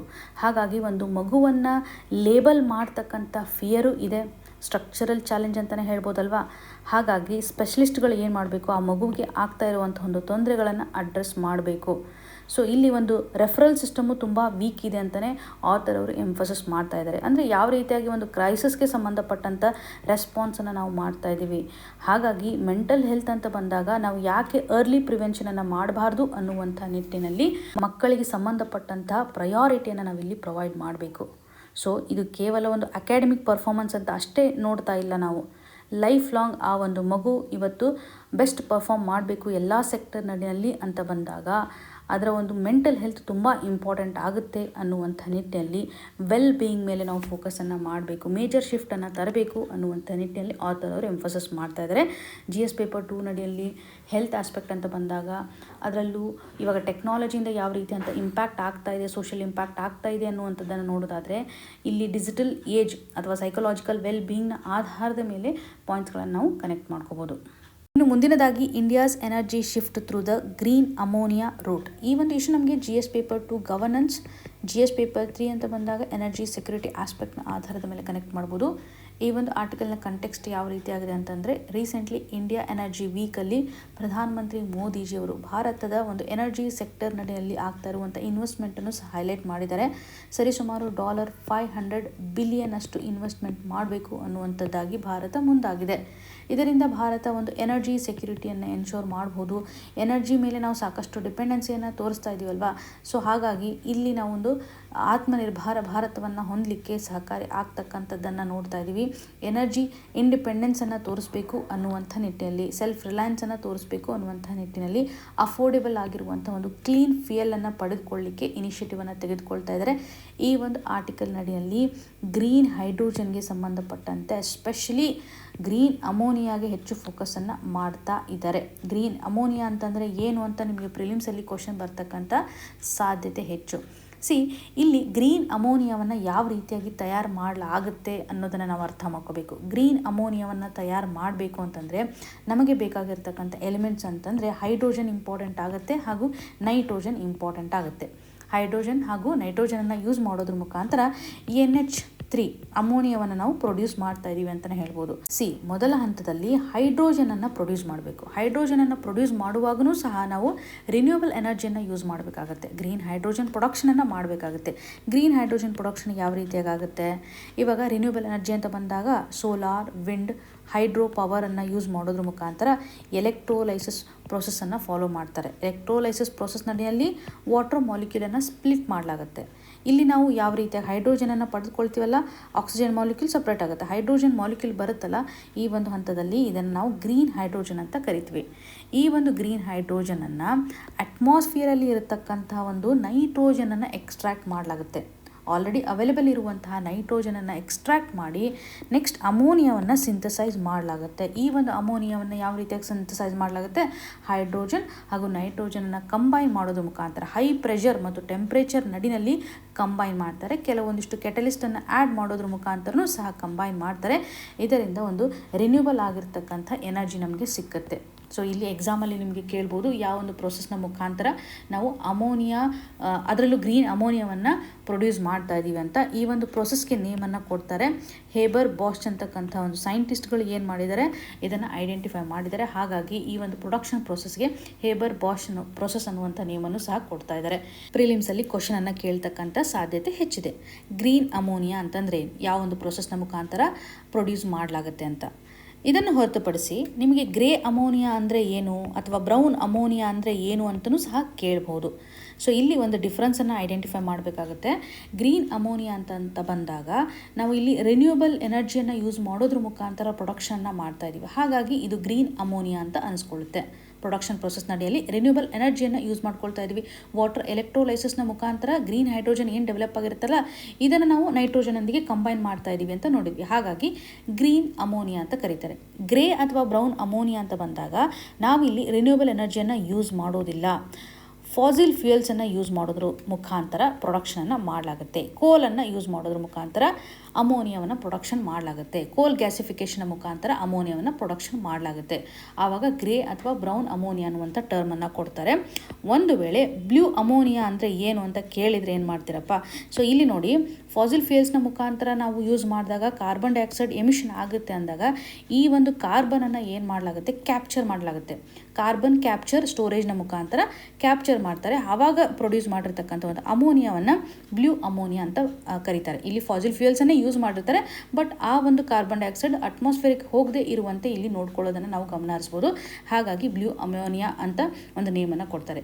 ಗ್ರೇ ಅಥವಾ ಬ್ರೌನ್ ಅಮೋನಿಯಾ ಅಂದರೆ ಏನು, ಬ್ಲೂ ಅಮೋನಿಯಾ ಹಾಗೂ ಗ್ರೀನ್ ಅಮೋನಿಯಾ ಅಂತಂದ್ರೆ ಏನು ಒಂದು ಕ್ಲಿಯರ್ ಆಗಿ ಗೊತ್ತಿರಲಿ. ಬಿಕಾಸ್ ಪ್ರಿಲಿಮ್ಸಲ್ಲಿ ನಿಮಗೆ ಮ್ಯಾಚ್ ದ ಫಾಲೋಯಿಂಗ್ನ ಆಧಾರದ ಮೇಲೆ ಕೊಡ್ಬೋದು, ಅಥವಾ ಗ್ರೀನ್ ಅಮೋನಿಯಾಗೆ ಸಂಬಂಧಪಟ್ಟಂತೆ ಕೇಳಿದಾಗ ಸ್ಟೇಟ್ಮೆಂಟ್ಸ್ಗಳನ್ನು ಸಹ ಇಲ್ಲಿ ಮೆನ್ಷನ್ ಮಾಡ್ಬೋದು. ಎಲಿಮಿನೇಷನ್ ಮಾಡಲಿಕ್ಕಾದರೂ ನಿಮಗೆ ಸಹಕಾರಿ ಆಗುತ್ತೆ. ಸೊ ಈ ಒಂದು ಆರ್ಟಿಕಲಲ್ಲಿ ಮೆನ್ಷನ್ ಮಾಡಿರೋ ಪ್ರಕಾರ ಭಾರತ ಈ ಒಂದು ಗ್ರೀನ್ ಅಮೋನಿಯಾ ಮೇಲೆ ಹೆಚ್ಚು ಫೋಕಸನ್ನು ಮಾಡ್ತಾ ಇದೆ ಅಂತ ಮುಂದಾಗ್ತಾ ಇದೆ. ಸೊ ಇದರ ಅಪ್ಲಿಕೇಶನ್ ಯಾವ ರೀತಿಯಾಗಿದೆ ಅಂತಂದರೆ, ಫರ್ಟಿಲೈಸರ್ ಆಗಿ ಯೂಸ್ ಮಾಡಲಿಕ್ಕೆ, ಮರೈನ್ ಫ್ಯೂಯಲ್ ಆಗಿ ಯೂಸ್ ಮಾಡಲಿಕ್ಕೆ, ಪವರ್ ಜನ್ರೇಷನ್ ಮಾಡಲಿಕ್ಕೆ ಅಮೋನಿಯಾ ಸಹಕಾರಿ ಆಗುತ್ತೆ. ಎನರ್ಜಿ ಸ್ಟೋರೇಜ್ಗೆ ಸಂಬಂಧಪಟ್ಟಂತೆ ಇದರ ಒಂದು ಇಂಪಾರ್ಟೆನ್ಸನ್ನು ನೋಡ್ತಾ ಇದ್ದೀವಿ. ಫರ್ಟಿಲೈಸರ್ ಆಗಿ ಆ್ಯಕ್ಟ್ ಮಾಡುತ್ತೆ, ಮರೈನ್ ಫ್ಯೂಯಲ್ ಆಗಿರುವಂಥದ್ದು, ಹಾಗೂ ಪವರ್ ಜನ್ರೇಷನ್, ಎನರ್ಜಿ ಸ್ಟೋರೇಜ್ಗೆ ಸಂಬಂಧಪಟ್ಟಂಥ ಒಂದು ಆಸ್ಪೆಕ್ಟನ್ನು ನೋಡ್ತಾ ಇದ್ದೀವಿ. ಸೊ ಇಲ್ಲಿ ಕೆಲವೊಂದಿಷ್ಟು ಇನ್ವೆಸ್ಟ್ಮೆಂಟನ್ನು ಮಾಡಲಿಕ್ಕೆ ಮುಂದಾಗ್ತಾ ಇದ್ದಾರೆ. ಅವೆಲ್ಲ ನಮಗೆ ಇಂಪಾರ್ಟೆಂಟ್ ಆಗೋದಿಲ್ಲ. ಪ್ರಸ್ತುತವಾಗಿರುವಂಥ ಕನ್ಸಿಡರೇಷನ್ ಏನಂತಂದರೆ, ಇದು ಸ್ಟ್ರಾಟಜಿಕಲಿ ಒಂದು ಅಡ್ವಾಂಟೇಜನ್ನು ತರಲಿದೆ ಭಾರತಕ್ಕೆ. ಬಿಕಾಸ್ ನಾವು ಕೋಲ್ ಮೇಲೆ ಹೆಚ್ಚು ಡಿಪೆಂಡೆನ್ಸಿಯನ್ನು ತೋರಿಸ್ತಾ ಇದ್ವಿ. ಬೇರೆ ಒಂದು ಕಂಟ್ರಿಯಿಂದನೂ ಸಹ ನಾವು ಆಯಿಲನ್ನು ಇಂಪೋರ್ಟ್ ಮಾಡ್ಕೊಳ್ತಾ ಇದ್ದೀವಿ when it comes to our energy security. ನಿಮಗೆಲ್ಲ ಗೊತ್ತಿರೋ ಪ್ರಕಾರ ಇವಾಗ ಪ್ರಸ್ತುತವಾಗಿ ನಾವು ರಾಷ್ಟ್ರಗಳ ಮೇಲೆ ಯಾವ ರೀತಿಯಾಗಿ ಡಿಪೆಂಡೆನ್ಸಿಯನ್ನು ತೋರಿಸ್ತಾ ಇದ್ದೀವಿ ಅಂತ. ಅಷ್ಟೇ ಅಲ್ಲದೆ ಮೋಸ್ಟ್ ಆಫ್ ದ ಫರ್ಟಿಲೈಸರ್ ಪ್ಲಾಂಟ್ಸ್ಗಳು ಕೋಸ್ಟಲ್ ಏರಿಯಾದಲ್ಲಿ ಇರೋದ್ರಿಂದ ಲಾಜಿಸ್ಟಿಕಲಿ ಇದು ಟ್ರಾನ್ಸ್ಪೋರ್ಟ್ ಕಾಸ್ಟನ್ನು ರೆಡ್ಯೂಸ್ ಮಾಡುತ್ತೆ, ಎಫಿಷಿಯನ್ಸಿಯನ್ನು ತೋರಿಸುತ್ತೆ, ಎಕ್ಸ್ಪೋರ್ಟ್ ಪೊಟೆನ್ಷಿಯಾಲಿಟಿಯನ್ನು ತೋರಿಸುತ್ತೆ ಅಂತಲೇ ಹೇಳ್ಬೋದು. ಭಾರತ ನಿಯರ್ಲಿ 30% ಅಮೋನಿಯಾವನ್ನು ಇಂಪೋರ್ಟ್ ಮಾಡ್ಕೊಳ್ತಾ ಇದೆಯಲ್ಲ, ಇದರಿಂದ ನಾವು ಡಿಪೆಂಡೆನ್ಸಿಯನ್ನು ರೆಡ್ಯೂಸ್ ಮಾಡ್ಬೋದು. ಗ್ಲೋಬಲ್ ಲೆವೆಲಲ್ಲಿ ಒಂದು ಗ್ಯಾಸ್ ಮಾರ್ಕೆಟ್ ವೊಲೆಟಾಲಿಟಿ ರಿಸ್ಕ್ ಇದೆ. ಪ್ರೈಸಸ್ ಲೆವೆಲಲ್ಲೂ ಫ್ಲಕ್ಚುಯೇಷನ್ ಆಗೋದನ್ನು ನೋಡ್ತಾ ಇದ್ದೀವಿ. ಗ್ಲೋಬಲ್ ಲೆವೆಲಲ್ಲಿ ಏನಾದರೂ ಸಪ್ಲೈಗೆ ಸಂಬಂಧಪಟ್ಟಂಥ ಶಾಕ್ ಇದ್ರೂ ಸಹ ನಮ್ಮ ಒಂದು ಇನಿಷಿಯೇಟಿವ್ ಸಹಕಾರಿ ಆಗಲಿದೆ ಅಂತಲೇ ಹೇಳ್ಬೋದು. ಸೊ ಗ್ಲೋಬಲ್ ಪೊಸಿಷನಿಂಗ್ ಅಂತ ಬಂದಾಗ ಯುರೋಪಿಯನ್ ಯೂನಿಯನ್ನು ಸಹ ಇವಾಗ H2 ಗ್ಲೋಬಲ್ ಅನ್ನುವಂಥ ಇನಿಷಿಯೇಟಿವನ್ನು ತೆಗೆದುಕೊಂಡಿದೆ ಅಂತ ಹೇಳ್ಬೋದು. ಸೌತ್ ಕೊರಿಯಾನು ಸಹ ಕ್ಲೀನ್ ಹೈಡ್ರೋಜನ್ಗೆ ಸಂಬಂಧಪಟ್ಟಂತೆ ಕ್ಲೀನ್ ಹೈಡ್ರೋಜನ್ ಪೋರ್ಟ್ಫೋಲಿಯೋ ಸ್ಟ್ಯಾಂಡರ್ಡ್ಸ್ಗಳನ್ನು ಸಹ ತೆಗೆದುಕೊಂಡು ಬಂದಿದೆ. ಭಾರತದ ಒಂದು ಮಾಡೆಲ್ ಗ್ಲೋಬಲ್ ಲೆವೆಲಲ್ಲಿ ಇರ್ತಕ್ಕಂಥ ಒಂದು ಇನಿಷಿಯೇಟಿವ್ಗೆ ಸಿಂಕ್ ಆಗ್ತಾ ಇದೆ ಅಂತಲೇ ಗಮನ ಹರಿಸ್ಬೋದು. ಸೊ ಇಲ್ಲಿ ಪ್ರಸ್ತುತವಾಗಿ ಭಾರತ ಯಾವ ರೀತಿಯಾದಂಥ ಒಂದು ಎನರ್ಜಿ ಸೆಕ್ಯೂರಿಟಿಯನ್ನು ತರಲಿಕ್ಕೆ ಮುಂದಾಗ್ತಾ ಇದೆ. ಕೆಲವೊಂದಿಷ್ಟು ಚಾಲೆಂಜಸ್ಗಳು ಇದ್ದೇ ಇರುತ್ತೆ. ಡೆಫಿನೆಟ್ಲಿ ಒಂದು ಫಿನಾನ್ಷಿಯಲ್ ಸೈಡ್ ಅಂತ ಬಂದಾಗ ಲಾಂಗ್ ಟರ್ಮಲ್ಲಿ ಒಂದು ಇನ್ವೆಸ್ಟ್ಮೆಂಟ್ ತುಂಬ ಇಂಪಾರ್ಟೆಂಟ್ ಆಗುತ್ತೆ. ಇದರಿಂದ ನಾವು ಬೆನಿಫಿಟನ್ನು ತೆಗೆದುಕೊಳ್ಬೇಕು ಅಂತಂದರೆ ಭಾರತಕ್ಕೆ ಡೆಫಿನೆಟ್ಲಿ ಗ್ರೀನ್ ಅಮೋನಿಯಾ ತುಂಬ ಇಂಪಾರ್ಟೆಂಟ್ ಆಗುತ್ತೆ. ಇದೊಂದು ಡಿಕಾರ್ಬನೈಸ್ ಆಗಿರ್ತಕ್ಕಂಥ ಫರ್ಟಿಲೈಸ್ ಸೆಕ್ಟರನ್ನು ಎನ್ಶೋರ್ ಮಾಡಲಿಕ್ಕೆ, ಬಿಕಾಸ್ ಫರ್ಟಿಲೈಸರ್ ಸೆಕ್ಟರ್ನ ಮುಖಾಂತರ ಸಾಕಷ್ಟು ಎಮಿಷನ್ ಆಗ್ತಾ ಇದೆ ಅಂತಲೇ ಹೇಳ್ಬೋದು. ಇದನ್ನು ತಡೆಗಟ್ಟಲಿಕ್ಕೆ ನಾವು ಯಾಕೆ ಎಫೆಕ್ಟಿವ್ ಆಗಿ ಅಮೋನಿಯಾವನ್ನು ತಯಾರು ಮಾಡಬಾರ್ದು ಅನ್ನುವಂಥ ನಿಟ್ಟಿನಲ್ಲಿ ಸೊ ಇಲ್ಲಿ ಭಾರತದ ಒಂದು ಆತ್ಮನಿರ್ಭರ್ ಎನರ್ಜಿ ಗೋಲನ್ನು ಸಪೋರ್ಟ್ ಮಾಡಲಿಕ್ಕೆ ತೆಗೆದುಕೊಂಡಿರುವಂಥ ಒಂದು ಇನಿಷಿಯೇಟಿವ್ ಪ್ರಿಲಿಮ್ಸ್ ಹಾಗೂ ಮೇನ್ಸಲ್ಲಿ ವೆರಿ ವೆರಿ ಇಂಪಾರ್ಟೆಂಟ್.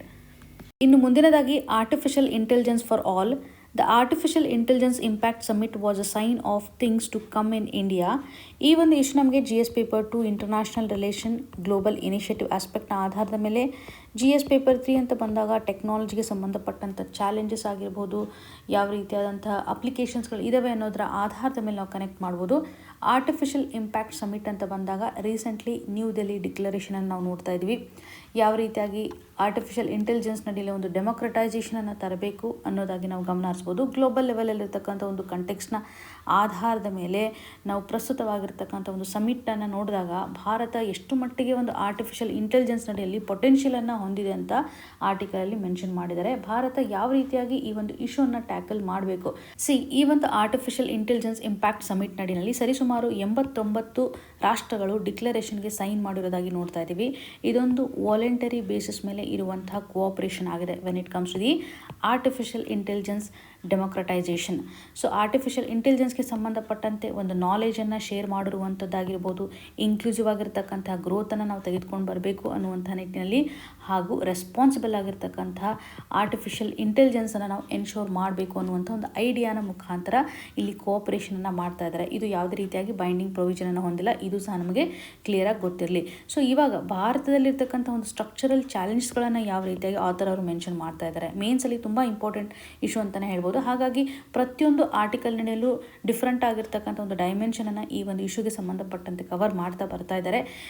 ಭಾರತ ಒಂದು ಎಂಥ್ಯೂಸಿಸಮ್ ಕಂಡೀಷನನ್ನು ತೋರಿಸ್ತಾ ಇದೆ.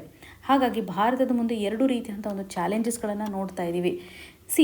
ಈ ಒಂದು ಆರ್ಟಿಫಿಷಿಯಲ್ ಇಂಟೆಲಿಜೆನ್ಸ್ ಅಂತ ಬಂದಾಗ ಇದಕ್ಕೆ ಸಂಬಂಧಪಟ್ಟಂಥ ಒಂದು ಕ್ಯಾಪಿಟಲ್ ಆಗಿರ್ಬೋದು ಅಥವಾ ಇನ್ಫ್ರಾಸ್ಟ್ರಕ್ಚರ್ ಆಗಿರ್ಬೋದು ಕೆಲವೇ ರಾಷ್ಟ್ರಗಳಲ್ಲಿ ಮಾತ್ರ ಕಂಡುಬರುತ್ತೆ.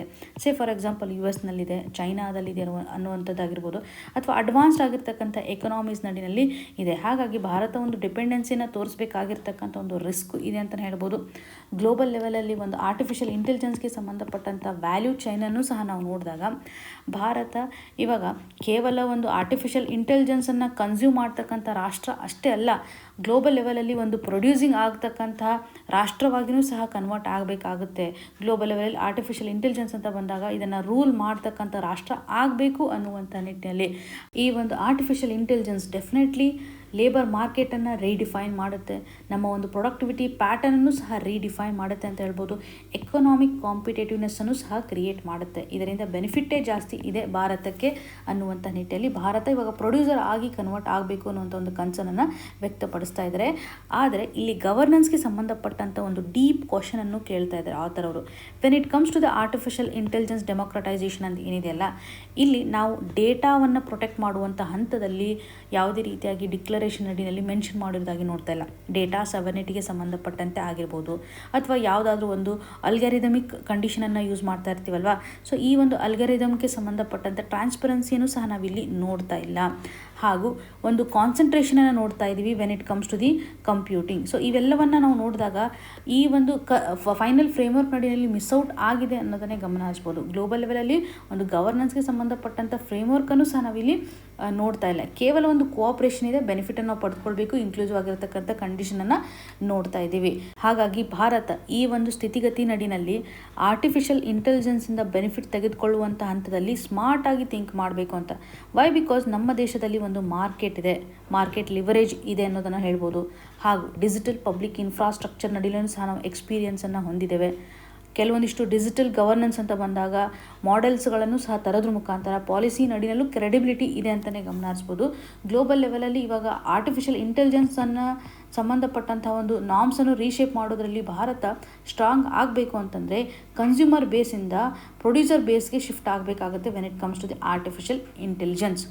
ಸೊ ಭಾರತದಲ್ಲಿ ಒಂದು ಡಿಜಿಟಲ್ ಡಿವೈಡನ್ನು ಹೋಗಲಾಡಿಸಿದ್ದೀವಿ. ಆಧಾರವನ್ನು ಯೂಸ್ ಮಾಡೋದ್ರ ಮುಖಾಂತರ UPI ಆಗಿರ್ಬೋದು, ಇಂಟರ್ನೆಟ್ ಎಕ್ಸೆಸನ್ನು ಎಕ್ಸ್ಪಾಂಡ್ ಮಾಡೋದ್ರ ಮುಖಾಂತರ ಇವೆಲ್ಲವೂ ಸಹ ನಮ್ಮ ಒಂದು ಎಕ್ಸ್ಪೀರಿಯನ್ಸ್ ಅಲ್ವಾ. ಸೊ ಇವಾಗ ಪ್ರಸ್ತುತವಾಗಿ ಇರುವಂಥ ಚಾಲೆಂಜ್ ಏನಿದೆ ಅಂತಂದರೆ ಈ ಒಂದು ಡೈಲಾಗ್ ನಡಿಯಲ್ಲಿ ಭಾರತ ಆರ್ಟಿಫಿಷಿಯಲ್ ಇಂಟೆಲಿಜೆನ್ಸ್ಗೆ ಸಂಬಂಧಪಟ್ಟಂತೆ ಡೊಮೆಸ್ಟಿಕ್ ಲೆವೆಲಲ್ಲೂ ಸಹ ಒಂದು ಅಫೋರ್ಡೆಬಲ್ ಆಗಿರ್ತಕ್ಕಂಥ ಒಂದು ಕಂಪ್ಯೂಟ್ ಎಕ್ಸೆಸಿಂಗ್ಗೆ ಸಂಬಂಧಪಟ್ಟಂತೆ ರೀಜನಲ್ ಲ್ಯಾಂಗ್ವೇಜ್ ನಡಿನಲ್ಲಿ ಹಾಗೂ ಸ್ಕಿಲ್ ಡೆವಲಪ್ಮೆಂಟ್ಗೆ ಸಂಬಂಧಪಟ್ಟಂತೆಯೂ ಸಹ ಫೋಕಸನ್ನು ಮಾಡ್ತಾ ಇದೆ.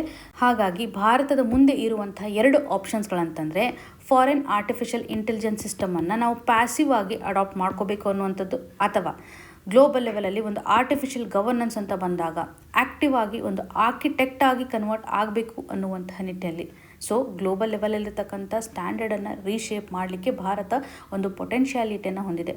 ಈ ಒಂದು ಸಮಿಟ್ನಿಂದ ಭಾರತದ ಕೆಪಾಸಿಟಿ ರಿಫ್ಲೆಕ್ಟ್ ಆಗಿದೆ, ಮಾರ್ಕೆಟ್ ಸೈಜ್ ಎಷ್ಟು ಮಟ್ಟಿಗಿದೆ, ಹ್ಯೂಮನ್ ಕ್ಯಾಪಿಟಲ್ ಎಷ್ಟು ಮಟ್ಟಿಗಿದೆ ಅನ್ನುವಂಥ ರಿಫ್ಲೆಕ್ಷನನ್ನು ಸಹ ತೋರಿಸ್ತಾ ಇದೆ. ಹಾಗಾಗಿ ಇಲ್ಲಿ ಭಾರತ ಒಂದು ಸ್ಟ್ರಾಟಜಿಕ್ ಆಗಿರತಕ್ಕಂಥ ಕ್ಲಾರಿಟಿಯನ್ನು ಹೊಂದಬೇಕು. ಈ ಒಂದು ಫೋರಮ್ನ ಮುಖಾಂತರ ಡೊಮೆಸ್ಟಿಕ್ ಲೆವೆಲಲ್ಲಿ ಯಾವ ರೀತಿಯಂಥ ಚಾಲೆಂಜ್ಗಳಿದ್ದಾವೆ, ಯಾವ ರೀತಿಯಂಥ ಎಕ್ಸ್ಪೀರಿಯನ್ಸ್ಗಳಿದ್ದಾವೆ, ಇದೆಲ್ಲನ ಯೂಸ್ ಮಾಡೋದ್ರ ಮುಖಾಂತರ ಆ್ಯಕ್ಟಿವ್ ಆಗಿರ್ತಕ್ಕಂಥ ಆರ್ಕಿಟೆಕ್ಟಾಗಿ ಕನ್ವರ್ಟ್ ಆಗಬೇಕು ಅನ್ನುವಂಥ ನಿಟ್ಟಿನಲ್ಲಿ ಅಡ್ರೆಸ್ ಮಾಡ್ತಾ ಇದ್ದಾರೆ. Very very important for mains ಅಂತಲೇ ಹೇಳ್ಬೋದು. ಇವತ್ತಿನ question of the day section ನಡಿನಲ್ಲಿ consider the following statements regarding IBSA. 3 ಸ್ಟೇಟ್ಮೆಂಟ್ಸ್ಗಳಿದ್ದಾವೆ. ಮೊದಲ ಸ್ಟೇಟ್ಮೆಂಟಲ್ಲಿ all its members are part of BRICS. Second option it focuses exclusively on trade cooperation. Option 3 ನಡಿಯಲ್ಲಿ it supports reforms of global governance institution. ಈ 3 option ಅಡಿಯಲ್ಲಿ ಯಾವ statement ಇಪ್ಸಾಗೆ ಸಂಬಂಧಪಟ್ಟಿದೆ ಅಂತ select ಮಾಡಿ ಕಮೆಂಟ್ ಸೆಕ್ಷನಲ್ಲಿ ಮೆನ್ಷನ್ ಮಾಡಿ. ನಿಮಗೇನೇ ಕನ್ಸರ್ನ್ ಇದ್ರೂ ಸಹ ಕಮೆಂಟ್ನ ಮುಖಾಂತರ ತಿಳಿಸಿಕೊಡಿ ಅಂತ ಹೇಳ್ತಾ ಮುಂದಿನ ಸಂಚಿಕೆಯಲ್ಲಿ ಮತ್ತೆ ಸಿಗೋಣ. All the very best. ಧನ್ಯವಾದಗಳು.